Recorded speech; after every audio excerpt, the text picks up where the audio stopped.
Suportado ng ilang mambabatas ang paglagda ni Pangulong Ferdinand R. Marcos Jr. para maging ganap na batas. Ang ilang panukalang nagsusulong ng kapakanan ng mga magsasaka, turista at mag-aaral. Si Daniel Manalasta sa sentro ng balita.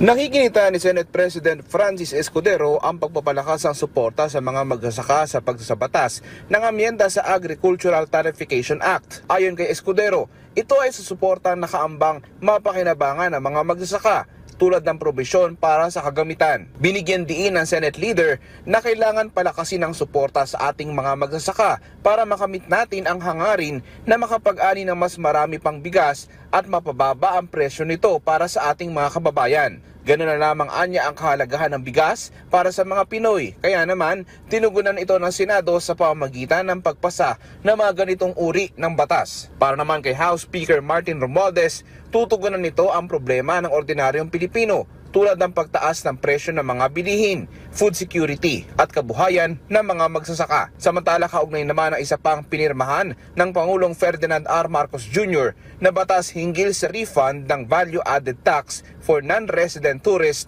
Ayon kay Escudero, isa na rin ito sa ginagawa ng maraming bansa. Sa pamamagitan anya ng VAT refund para sa mga turista, mayroong rason para maging positibo na makakahikaya tayo ng mas marami pang bibisita sa Pilipinas.